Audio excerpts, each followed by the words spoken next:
నమస్తే, welcome to our channel. Tirumala కల్తీ నెయ్యి అంశం అటు రాష్ట్ర రాజకీయాల్లో ఇటు దేశ రాజకీయాల్లో తీవ్ర ఉద్రిక్తత నిలుపుతున్నటువంటి సమయంలో వైసీపీ అధికార హ్యాండిల్లో ఒక డాక్యుమెంటరీని రిలీజ్ చేసింది. అసలు ఆ డాక్యుమెంటరీని ఏ విధంగా చూడాలి తెలుసుకునే ప్రయత్నం చేద్దాం. దీన్ని విశ్లేషించడానికి మనతో పాటుగా ఉన్నారు సీనియర్ జర్నలిస్ట్ డివి శ్రీనివాస్ గారు.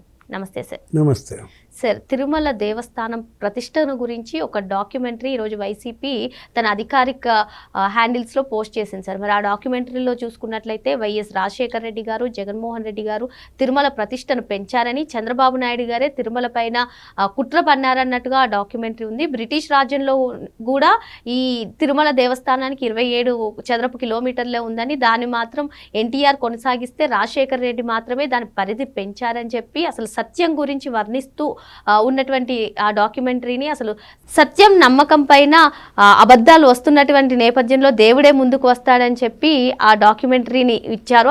అసలు ఆ డాక్యుమెంటరీని ఎలా చూడాలంటారు? అంటే చేతి నిండా డబ్బు ఉంది, వాళ్ళు చెప్పినట్టుగా చిత్రించే జనం ఉన్నారు, ఇంకా ఛానల్స్, వాళ్ళ వెబ్సైట్లు. అంటే ఈ పని నేను ఎందుకు చేయలేకపోయానా అని హర్షద్ మెహతా చాలా బాధపడుతున్నాడు. ఈ పని మా దగ్గర డబ్బు ఉంది కదా, మరి మేమే ఒక పార్టీ పెట్టుకుని, మేమే ఒక ఛానల్ పెట్టుకుని ఈ విధంగా ప్రజల్ని ఎందుకని నమ్మించలేకపోయాం అని విజయ్ మాల్యా గగ్గోలు పెడుతున్నాడు. ఎవరు నీరబ్ చోక్సీ, లేకపోతే నీరబ్ మోడీ, లలిత్ మోడీ, వీళ్ళందరూ కూడా అసలు ఇలా కూడా చెయ్యొచ్చా? జగన్మోహన్ రెడ్డి ఇప్పుడు ఈ చేస్తున్న ఈ విన్యాసాలు, ఈ జిమ్మిక్లు, జమినీ సర్కస్ కూడా చాలదు నీకు, జగన్ సర్కస్.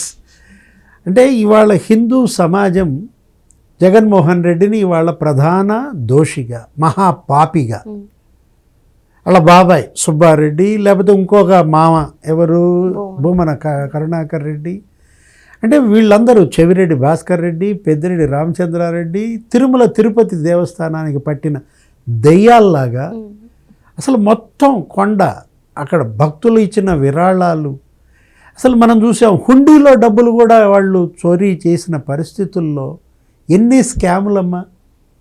5 ఏళ్లలో జగన్ సీఎంగా, సుబ్బారెడ్డి 4 ఏళ్ళు, భూమన కరుణాకర్ రెడ్డి 1 ఏడాది.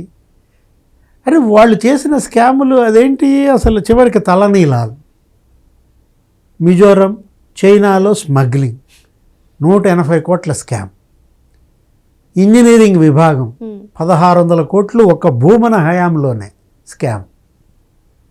అరే రే ఆర్గానిక్ సరుకులు అంట, స్వామివారికంట వీళ్ళకి మామూలు ప్రసాదం పెట్టరంట, ఆర్గానిక్ బియ్యం, ఆర్గానిక్ సరుకులతో చేసిన ప్రసాదం పెడతామని చెప్పి 600 కోట్లు.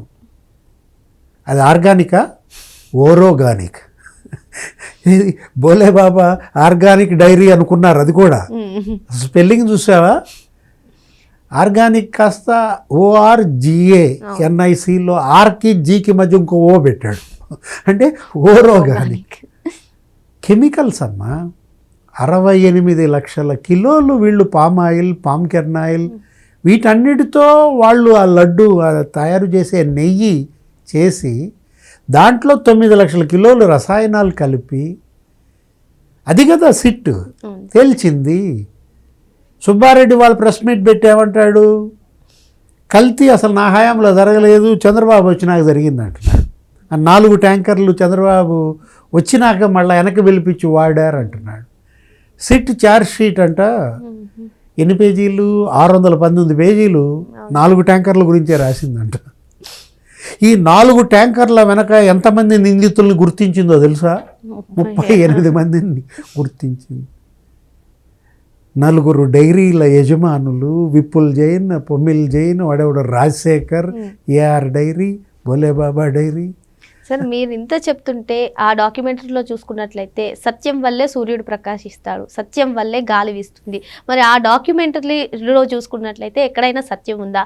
అదేవిధంగా జీవో నెంబర్ 746 గురించి మాట్లాడినటువంటి వాళ్ళు జీవో నెంబర్ 338 గురించి ఎందుకు మాట్లాడట్లేదు? అతని పేరు జగన్ అమ్మా. ఇప్పుడు జగన్మోహన్ రెడ్డి పేరు కూడా నువ్వు తిరగేయాల్సిందే, రివర్స్ నగజ్, NAGAJ అనమాట. అంటే తను ఏది చెప్పినా రివర్స్. అతను ఏంటంటే అతను ఒక రకంగా చెప్పాలంటే అతని దృష్టిలో సత్యం అంటే జనం దృష్టిలో అసత్యం, జనం సత్యం అనుకునేది జగన్ అసత్యం అంటాడు. అంటే ఇప్పుడు ఏం చెప్పినా సరే దాన్ని రివర్స్లో అర్థం చేసుకోవాలి కదా. ఇప్పుడు చంద్రబాబు ద్రోహి అంట, ఏది ఇప్పుడు సిట్ వేసినాడు ద్రోహి తెలుసా నీకు, దోచినాడు మహాపురుషుడు. ఇప్పుడు ఇప్పుడు ఇవాళ చంద్రబాబు ఎందుకు ద్రోహి, మీ అవినీతి కుంభకోణాలన్నీ బయట పెట్టినందుక. చంద్రబాబు ముఖ్యమంత్రి కాకపోతే జగనే ఇప్పుడు 2.0 ప్రారంభమైంది అనుకో, వైనాట్ 175 అన్నాడు కదా, మరి మళ్ళా జగనే సీఎం అయితే ఇది బయటకు వచ్చేదా, ఆ కల్తీ మద్యం బయటకు వచ్చేదా?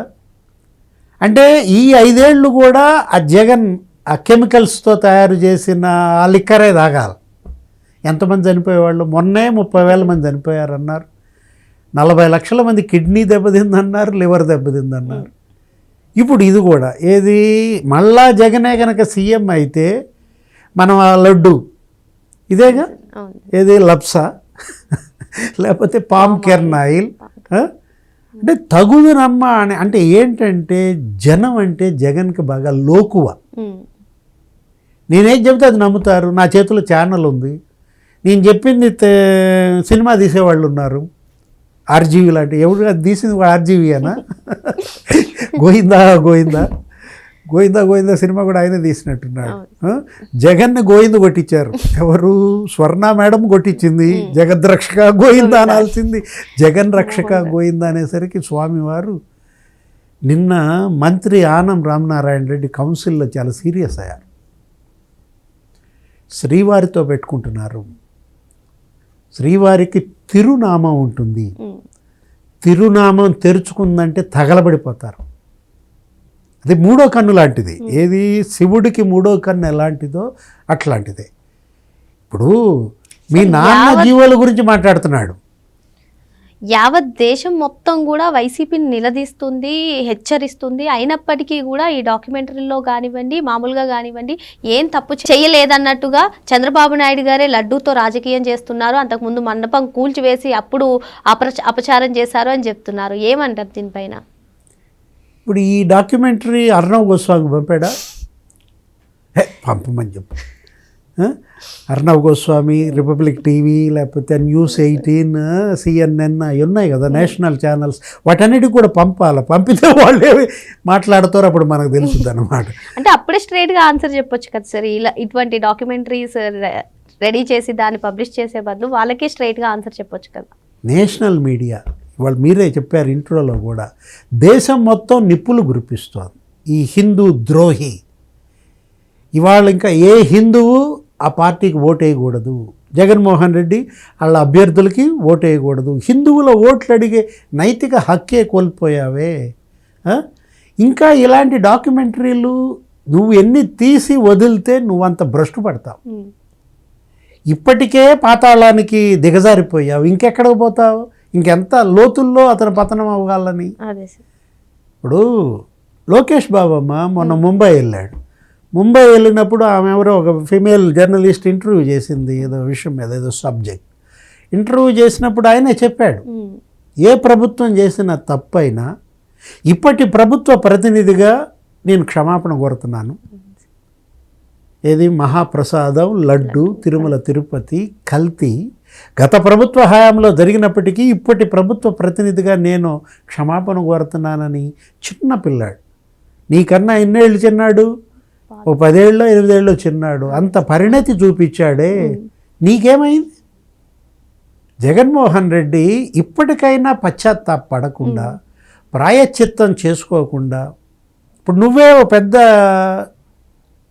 నీ పేపర్లోనే రాసుకున్నావు, యేసుక్రీస్తు ఫోటో ఏదో చూపించి ఆ తప్పుడు ఫోటో ఏదో ప్రచురించినందుకు ప్రభువా క్షమించు అని జగన్మోహన్ రెడ్డి సంతకంతో ఒక ఓపెన్ లెటర్ వదిలాడు. ఇప్పుడు మాత్రం నువ్వు ఏడుకొండలవాడా క్షమించు, ఒక్క మాట అంటానికి నీకు మనసు రావట్లేదంటే అక్కడే నీకు అర్థమైపోవటంలో ఏడుకొండలవాడి మీద ఎంత పగబట్టాడో. సత్యం అంటూ ఏది చూపించాడు? 746, 747 జీవోల గురించి చెప్తాడు.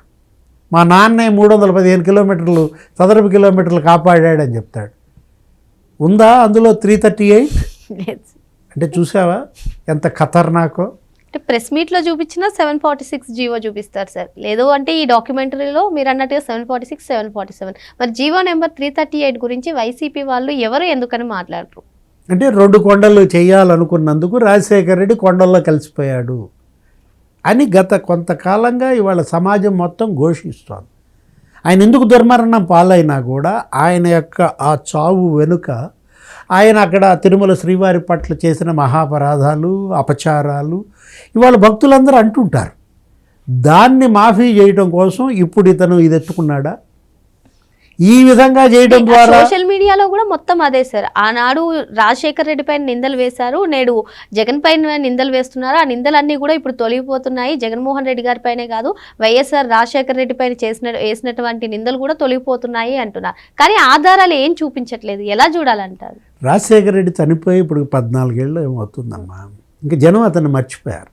ఆయన పాపాలను కూడా మర్చిపోయారు. అసలు ఎవరు ఇప్పుడు అసలు ఆ జీవో 338 గురించి కానీ 7 కొండలు 2 కొండలు చేయాలనుకున్నాడని కానీ ఆయన ఎవరు శపించట్లేదు. ఎందుకంటే అది ముగిసిన చరిత్ర, క్లోజ్డ్ చాప్టర్. ఇప్పుడు జగన్మోహన్ రెడ్డి ఈ కేసుల్లో నుంచి బయటపడటం కోసం, సుబ్బారెడ్డిని భూమన కరుణాకర్ రెడ్డిని అరెస్ట్ కాకుండా ఆపడం కోసం మళ్ళా ఆ లాన్ను తీసుకొచ్చి ఆ 7 కొండలు 2 కొండలు గుర్తు చేసి నన్నే కాదు మీరు తిట్టాల్సింది మా నాన్న కూడా తిట్టండి అని తిట్టిస్తున్నాడు. ఒక రకంగా చెప్పాలంటే షర్మిలే తిట్టింది కదా.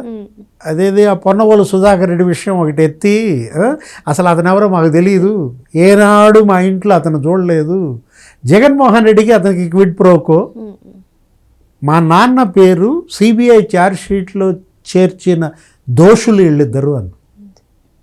రాజశేఖర రెడ్డి పేరు లేదంట అంతకుముందు. జగన్ ఆ సిబిఐ 11 కేసులు ఉన్నాయి కదా, ఆ 9 కేసుల్లో క్విడ్ ప్రోకో 1.0లో చచ్చిపోయాడు కదా అని చెప్పి ఆయన పేరు చేర్చకపోతే ఇతను ఆ కేసుల్లో నుంచి బయటపడటం కోసం పొన్నవోలు ఇచ్చిన సలహా జగన్మోహన్ రెడ్డికి, మీ నాన్న పేరు కూడా అందుట్లో చేర్చు, ఆ కేసుల్లో నుంచి నువ్వు కూడా బయటకు వస్తావు, చేర్పించాడు. ఆమె శపించింది. ఎవరు? షర్మిల శపించింది అనమాట. వాళ్ళిద్దరి మధ్య క్విడ్ ప్రోకో. ఇప్పుడు ఏం చేస్తున్నాడు? ఈ కల్తీ నెయ్యి, ఈ మహాపాపం నుంచి, వాళ్ళ హిందూ సమాజం శాపం నుంచి బయటపడటం కోసం మళ్ళా వాళ్ళ నాన్నని తీసుకొచ్చి వాళ్ళ నాన్న పాపాలని ప్రజల ముందు చూపించి తన పాపాలు కడుక్కునే ప్రయత్నం. బిల్డప్ ఏమో మా నాన్న పుణ్యాత్ముడే, నేను పుణ్యాత్ముడినే, జనమే పాపాత్ముడు. ఎందుకంటే మాకు ఓట్లు వేసింది వాళ్ళే కదా. మా నాన్న ముఖ్యమంత్రి చేసింది, నన్ను ముఖ్యమంత్రి చేసిన పాపాత్ములు మీరు, మేమిద్దరం పుణ్యాత్ములు అన్న ఆ డాక్యుమెంటరీ. మరో అంశంతో మళ్ళీ కలుద్దాం. Thank you sir.